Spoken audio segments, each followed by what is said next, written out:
Fala galera, tudo bem? Rui aqui. Hoje nós vamos continuar o nosso estudo de história antiga falando de Sócrates, né? Figura famosíssima, né? Hoje algumas vezes um pouco mais da biografia dele, um pouco digamos assim, do pensamento, né? Do dele, jeito dele de ensinar. E depois a gente vai ver o julgamento e mais algumas ideias mesmo dele. Então lembre-se aí de curtir, comentar, se inscrever, compartilhar. E lembre-se também do tipo a ponto aí quando você quiser. Então a gente tem 2 seguidores de Sócrates que são fontes muito boas a respeito dele, né. Tem também algumas peças que o pessoal escrevia na época tirando sarro de Sócrates, né, porque ele era tipo ele e os sofistas, né, eram meio que uns caras esquisitões, assim, que ficavam discutindo, né, e as peças de teatro eram um negócio público, né, então você imagina que para a maioria das pessoas, esses caras eram meio estranhos, assim, né. Bem que os sofistas eram muito benquistos, né, mas era uma galera que ficava discutindo ali, né. E então as 2 fontes interessantes são Platão e Xenofonte, e aí tem meio que uma briga, assim, porque tem gente que gosta do Xenofonte, porque o Platão às vezes coloca a ideia dele na boca do Sócrates, né, porque ele era filósofo também. Mas tem alguns que não gostam do Xenofonte, porque como o Xenofonte não era filósofo, ele também não mostra muito da grandeza do Sócrates, né. O John Burry fala que o Xenofonte mostra Sócrates como um homem bom, mas esconde o homem excepcional. Aí esse esconde é meio acidental, né, mas talvez por causa do julgamento do Sócrates, né, dele ter sido condenado, o Xenofonte meio que vai contando histórias da vida dele, tipo curiosidades, assim, e aí você vê que o Sócrates era, tipo, um cara legal, mas você não percebe por que que Sócrates era, tipo, um um grande gênio da humanidade, né. Então, em geral, o que fica do Platão pode ter outros, né, mas a Apologia de Sócrates é um texto que realmente, é histórico, digamos assim, dá pra gente confiar que aquilo é o Sócrates falando, né, que Platão teria meio que transcrito, digamos assim, o julgamento, né, e ele não está colocando ideias na boca de Sócrates. Não sei a respeito dos outros textos, né, mas também para a vida de Sócrates o mais importante é a Apologia. Então, Sócrates nasceu em cerca de 470, né, o pai dele era escultor, ele começou a carreira como escultor, e ele serviu como militar, né, e ele teria herdado esse dinheiro do pai dele. 70 minas não são, tipo, né, que nem mina é o nome do dinheiro, né, então, tipo, 70 moedas, digamos assim, 70, né, unidades do dinheiro, né, e que um amigo dele parece que investia para ele. Mas também ele não era um homem muito rico não, ele tinha, tipo, algum dinheiro, assim, né. Então ele viveu, né, durante a Guerra do Peloponeso, época de Péricles, né, e e é isso. Então eu tenho uma curiosidade de que o Sócrates fala que ele ouvia uma voz que falava pra ele pra não fazer certas coisas, né. Era tipo mas tinha a ver a respeito com a consequência, né, das ações, né, de que o Sócrates ia entrar numa cilada, digamos assim, né.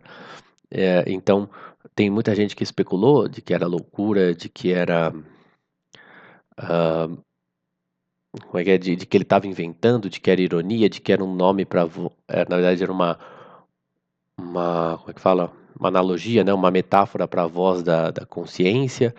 É interessante que um autor, ele fala que existe uma patologia, que a pessoa ouve certos pensamentos dela, mas ouve como se fosse uma voz externa, né, quer dizer, o cérebro meio que confunde, e em vez de você ouvir o seu pensamento do jeito normal, como a gente sempre ouve, né, o cérebro ouve como se fosse alguém de fora falando, né. Então, como era também algo que não era uma adivinhação, né, era algo que se ele analisasse a situação, ele meio que poderia saber, né. Então, quer dizer, ele estava pensando a respeito do assunto, mas ele acabava ouvindo, por causa dessa doença, né, como se fosse uma voz externa.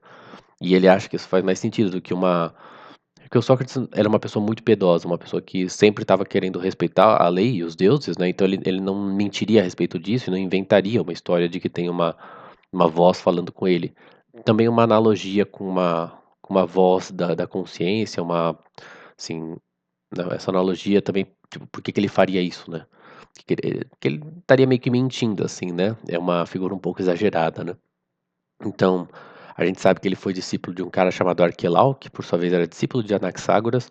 Às vezes aparece dito que ele era discípulo de Anaxágoras direto, mas, então eles serviam em algumas campanhas da Guerra do Peloponeso, e ele tinha uma resistência notável ao frio, à fome e à fadiga, né, então era tipo um cara que um militar também, um soldado foda.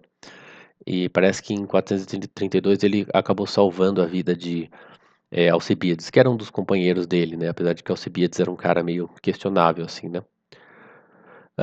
Então, apesar de ele ter servido ah, no exército, né, a vida militar, só no final da vida que ele foi chamado para servir na carreira pública. Aí eu não sei se você era obrigado a servir quando era chamado, se você tinha oportunidade de não servir. Eu sei que o Sócrates não era um cara que foi atrás de servir na vida pública, ele não queria isso. Ele queria ficar na dele e estudando, né, e ensinando a galera.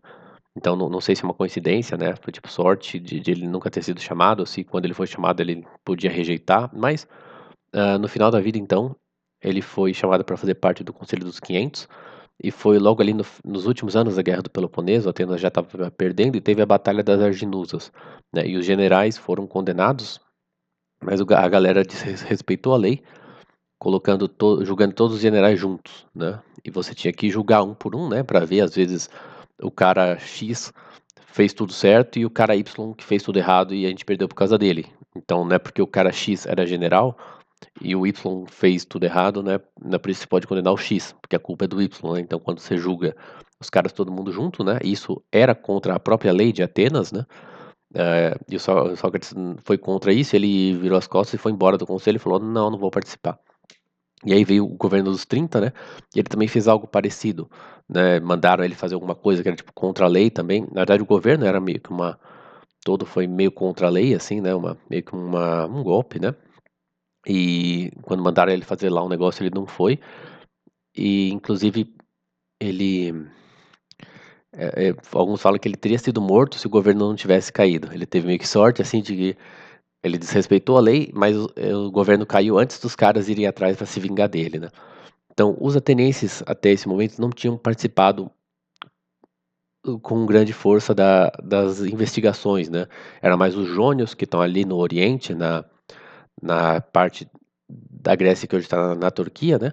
E o pessoal de Samos, que está na Itália, né? Então o Arquelau foi uma exceção, porque nessa época, ok, e os sofistas agora estão vindo para Atenas, né? Então agora que Atenas está se tornando um centro, né? Então a curiosidade intelectual de Sócrates era acompanhada de um espírito são, acho que aqui é de sadio, né? De ceticismo confirmado pela influência de Zenão. Porque o Zenão e Parmênides teriam ido para Atenas, aqui ó, pouco depois de 450. Então Sócrates deveria ter uns 20 e poucos anos, né? Todo ateniense curioso teria se interessado por sua presença. De todo modo, Zenão parece ter residido alguns anos em Atenas. Foi inventor da dialética e Sócrates aprendeu seu método. Todo mundo considera que é extremamente provável que Sócrates teria realmente encontrado Zenão, né? Então Sócrates reuniu um grupo de amigos ao seu redor, mas não se dizia capaz de liderá-los, tratando-os como companheiros de pesquisa. Dedicavam-se às questões matemáticas e científicas, às doutrinas de Anaxágoras, Arquelau, Diógenes de Apolônia e Pitágoras. Só mais tarde, Sócrates passou-se a discutir questões lógicas e morais. Então, faz parte desse movimento, né, que a gente já viu da filosofia, de começar com questões físicas, questões da natureza, né, será que o mundo é água, é ar, é fogo, né, e depois ir partindo para essas questões mais de lógica, né, também porque os sofistas vão começar a criar argumentos falsos, né, mas que parecem convencer a galera, e também partir dessa, a coisa vai voltar a se centrar no homem, né. Então, o mais devotado do grupo de amigos de Sócrates foi é interessante, não foi Platão, pelo que ele foi Querofonte, né, mas acho que era o cara que mais admirava Sócrates, assim. Então ele foi ao oráculo de Delfos, né, e perguntou um pouco que o cringe, né, você tem um amigo seu e você vai perguntar pro oráculo se ele quem é mais sábio do que ele, né. Mas ok, faz sentido, né, você tá aprendendo muita coisa com o Sócrates, né, e você vai pro oráculo perguntar se tem alguém mais sábio do que Sócrates, né. E aí o oráculo respondeu: "Ninguém é mais sábio", né. O Sócrates ficou intrigado com isso, pois ele se ele entendia a sua ignorância, né, e se o oráculo era verdadeiro, significava que os outros não eram tão sábios quanto pareciam. Então ele começou a interrogar os políticos, poetas, artesãos eminentes, e ninguém resistiu à prova, todos acreditavam ser sábios, mas nenhum era mais sábio que Sócrates, com a diferença de que ele sabia da sua ignorância, né. Então, assim, essa é aquela frase, né: "Eu só sei que nada sei", né. Então você entender a sua ignorância, né, você entender que tem coisas que você não sabe, isso te dá uma sabedoria, né. Você pelo menos você não tem essa presunção de O erro acho que é você afirmar uma coisa quando não é assim, né. Então se você fala: "Olha, eu não sei", você já está um pouquinho melhor, né. Então embora ele negasse possuir conhecimento ou poder transmiti-lo, esse poder transmiti-lo é um pouco difícil, né, quer dizer, ele não tinha uma doutrina pronta, né. O objetivo dele não era ficar ensinando, tipo: "Ah, a coisa é assim, assim, assim, assim, assim". Não era muito essa a pegada dele, né. Ele dominava a dialética, né, você lembra que Zenão é considerado o inventor da dialética, e ele teria aprendido com Zenão, né, Zenão teria estado em Atenas por esse tempo. Então talento natural que disfarçava sob perguntas e respostas.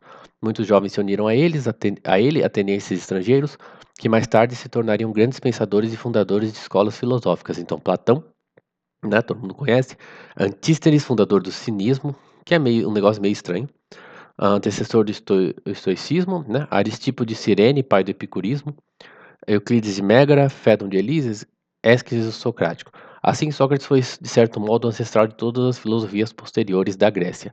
Aí tem um autor que fala, né, quer dizer, cada um foi meio que do seu jeito, assim, né. O cinismo é bem cringe, se você procurar depois, né, mas e aí, claro, cada um pegou, vai depender da capacidade de cada um, né, e do que cada um aprendeu de Sócrates, né, e da personalidade de cada um desses discípulos, né. Então ele fala também de alguns homens como Crítias e Alcibíades, que admiravam Sócrates, mas cuja má reputação acabou recaindo sobre ele. A gente vai ver isso no julgamento dele, né. Porque também como Sócrates era um bom debatedor, tinha galera que só ia lá para aprender a debater com Sócrates para depois sair ganhando dos outros no debate. Ele não queria, tipo, realmente saber o que que é o ser, o que que é qual o sentido da vida, sei lá, alguma coisa importante, assim, ele só queria aprender a ser o bonzão dos debates. Então, embora leal às autoridades, ele nunca escondeu sua, opinião desfavorável à democracia, que para ele era uma forma de governo irracional. Então, com o retorno da democracia, alguns líderes passaram a vê-lo como influência perigosa e decidiram silenciá-lo. Isso tudo a gente vai ver na semana que vem. Então, Sócrates tinha um duplo propósito, né? Ele tinha, primeiro, formar os discípulos para uma moralidade mais elevada e salvá-los do libertinismo ao qual eram conduzidos pelo ensino dos sofistas. Então ele insistia no autoconhecimento, pois via claramente que o homem que conhece a si mesmo é o único que pode refrear e controlar seus apetites e paixões. Daí o célebre preceito "conhece-te a ti mesmo". Sócrates não ignorava a necessidade do autoconhecimento, tá? Hã, tá, então quer dizer, mas na verdade, assim, alguns falam que isso tinha mais a ver com a ideia de você entender que você é uma alma espiritual, né, que o homem é uma alma espiritual, então você não tem que ficar nas coisas, nas paixões, né, nas coisas do mundo, né, no hedonismo, e pelo contrário, você se preocupar com alguma coisa espiritual, né, então tinha um pouco disso também. Não era você talvez ficar conhecendo biograficamente a si mesmo, embora isso também é importante, né. Então tem essa discussão, porque pelo menos a gente não tem, até onde eu saiba, sei lá, muita elaboração a respeito disso, né. Tem tipo: "Ah, o conhece-te a ti mesmo", tal, e aí começa a entrar na filosofia de Sócrates, sobretudo como explicada como Platão. Não tem, digamos assim, mais detalhes do que era esse conhece-te a ti mesmo, porque Sócrates, de novo, não escreveu, né. Foram os outros que escreveram a respeito dele. O segundo objetivo de Sócrates era conduzir seus discípulos a um conhecimento claro e seguro da verdade. Para realizar esse propósito, ele inventou um método que aqui ele fala assim que recebeu o nome de heurístico, que é diferente de erístico, mas, seria o método da descoberta, né, como ele fala aqui, que às vezes lhe é atribuída, né. Hã, então quer dizer, esse é um nome que vai vir depois, porque também vai ter o nome de maiêutica. Mas, o que que ele fazia? Ele não expunha princípios formulados de maneira acabada, mas se forçava por meio de um contínuo questionamento em levar seus ouvintes a descobrirem por si mesmos os princípios que ele tinha em vista. Então ele ia, né, chamando a galera, né, e o cara: "Não, mas o que que você acha isso? Ah, pô, então você acha que é desse jeito? Pô, por que isso?" E aí o cara ia chegando nos princípios, né. Porque, bom, vamos falar aqui, começando por coisas comuns e acontecimentos cotidianos, interrogava seu discípulo a respeito deles, a respeito dos assuntos comuns e cotidianos, né. De cada resposta dada, extraía material para uma nova questão, até que, por fim, obrigava-o a confessar aquilo que havia tomado por verdade não era realmente verdadeiro. Entretanto, ao longo de todo o interrogatório, cuidava em demonstrar deferência pela inteligência e sabedoria superior de seu discípulo, até que esse acabasse cedendo sob a prova dialética que lhe era aplicada. Esse processo negativo consistia a chamada ironia socrática. Então ele ia fazendo as perguntas, mas quer dizer, é interessante que quando você faz uma pergunta, é você que está conduzindo ou é a pessoa que está conduzindo? Eu pergunto uma coisa para você. Eu estou conduzindo, né, no sentido que eu estou colocando a pergunta para você, mas você vai falando as respostas, né? Então é meio estranho. Então, às vezes a pessoa tem a impressão de que ela está se conduzindo, mas o Sócrates fazia de um jeito que a pessoa se contradizia, né? Com as coisas que ela mesma disse. Então ela começa a perceber que, opa, peraí, né, alguma coisa que eu falei não faz sentido. Porque, porque quando você coloca um princípio, né, às vezes a pessoa acaba seguindo o princípio sem questionar o princípio, né? Então tem um pouco disso também. Mas seu método também conduzia a resultados positivos. Sócrates se empenhava pelo mesmo processo de questionamento contínuo em levar os discípulos à descoberta da verdade positiva. Então não era só uma brincadeira de humilhar a pessoa, fazendo ela se contradizer, não era isso? Mas ele mesmo, Sócrates, esse é um nome que ele mesmo deu a si mesmo, de ser como uma parteira, que em grego seria, né, você pode chamar esse fazer o parto de maiêutica, né, esse a maiêutica, né, de ser uma parteira, para trazer à luz a verdade na mente de seus alunos. Nesse sentido, encontrou uma analogia entre sua tarefa e os deveres exercidos por sua mãe como parteira. Então, porque você vai tirando as coisas da pessoa, né, fazendo ela ter as ideias, né? Tem, por exemplo, na República, o- eles estão se perguntando a respeito do que é a justiça, né? E o Sócrates pergunta, então o que é a justiça? E o cara responde, é você dar para as pessoas o que é delas, né? Aí ele fala, não, beleza, e você, imagina que você tem um amigo seu que ele emprestou para você as armas dele, né? Então você tem que devolver para ele as armas, né? E o cara fala, não, realmente, você tem que devolver porque as armas são dele. Isso é justiça. Beleza, mas e se o cara tá louco? Quando você pegou as armas emprestadas, né? E agora que você vai devolver as armas pra ele, ele tá louco. É justo você devolver? E o cara fala, não, não é justo. Mas quer dizer, não foi o Sócrates que disse pra ele que não é justo. O cara já sabia que não era justo, entendeu? Então você vai perguntando coisas e a própria pessoa você vai meio que chamando pra atenção da pessoa coisas que ela já sabia, né? E aí ela vai entendendo, né? Você vai puxando pra atenção da pessoa, né? Pra ela perceber as coisas que ela já sabe. E aí quando você olha tudo junto, você começa, né? Às vezes você tem uma ideia na cabeça, mas você sabe de uma outra coisa que contradiz aquela ideia, né? E você nunca parou para pensar que as duas coisas se contradizem, né? Que você tem que encontrar uma outra resposta para aquilo, né? Seria um pouco isso.